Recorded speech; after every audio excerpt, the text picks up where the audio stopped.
इस तरह ब्रह्मांड और इंसान को मिलती है शक्ति, मिलने लगती हैं दिव्य शक्तियां। जब मनुष्य छोटी या बड़ी चीजों का न्याय करने के लिए बैठते हैं तो वे हमेशा गलतियां करते हैं। मानव मन सीमित है, ऐसे में उनका निर्णय सही कैसे हो सकता है?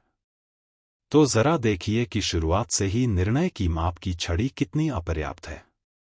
हम अपनी भुजाओं का उपयोग करके कह सकते हैं कि नदी का पानी कितना फुट गहरा है, पर यदि हम उसी तरह समुद्र की गहराई को मापने का प्रयास करें तो असहाय महसूस करेंगे।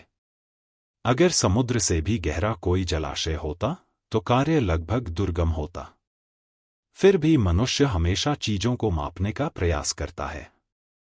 कुछ ऐसा जो बहुत बड़ा है लेकिन अब भी माप के दायरे में है, उसे संस्कृत में विशाल कहा जाता है।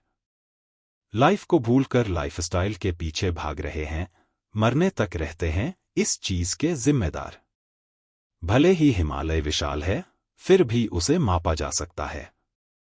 हम जानते हैं कि हिमालय पर्वत श्रृंखला उत्तर से दक्षिण और पूर्व से पश्चिम तक कितनी दूर तक फैली हुई है, जिसे बहुत छोटी माप की छड़ी से मापना मुश्किल है।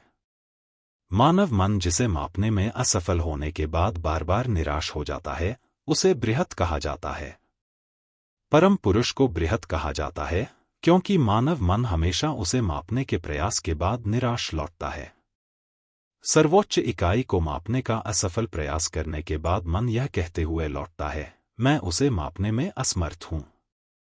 उसे बृहत कहना ही पर्याप्त नहीं है, वह उससे भी आगे है। इतना उल्लेखनीय है कि जो कोई भी उसके पास आता है वह उसके जैसा ही महान बन जाता है और उसे अपना बना लिया जाता है। वह न केवल अन्य सभी को अपनी गोद में खींचता है, बल्कि उन्हें अपनी पहचान भी दे देता है, वे उसी में लीन हो जाते हैं। अगर उनमें दूसरों को अपने जैसा महान बनाने का गुण नहीं होता तो हम उन्हें बृहत कहते, लेकिन निश्चित रूप से ब्रह्मा नहीं। इस नाम की पवित्रता में ही यह निहित है। यह उनका स्वभाव है कि वह अपने भक्तों को, जो उनका ध्यान करते हैं, उन्हें अपने समान ही बना देते हैं, उनमें अपने गुण भर देते हैं। भक्त उन्हें दिव्यम भी कहते हैं। दिव्यम का अर्थ है दिव्य शक्तियों को प्राप्त करना। सभी इच्छाएं होंगी पूरी, केवल ईश्वर से मांगे यह चीज। ईश्वरीय शक्ति क्या है?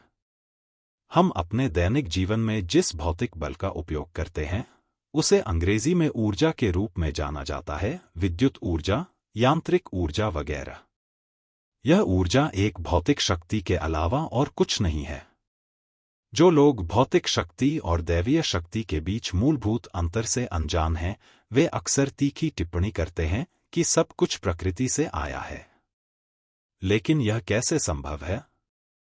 प्रकृति के पास अपनी बुद्धि नहीं है। यह केवल वह तरीका है जिससे भौतिक शक्ति ने स्वयं को प्रकट किया है। प्रकृति कुछ भी मौलिक नहीं कर सकती। उसके पीछे दैवीय शक्ति चलती है। वह सत्ता जो महान या बृहत है, वह दिव्य शक्ति है जो ज्यादातर मामलों में सीधे शारीरिक शक्ति का मार्गदर्शन करती है। इस मार्गदर्शन के परिणामस्वरूप हमारे ब्रह्मांड का निर्माण हुआ, जो नियमों के एक निश्चित सेट का पालन करता है।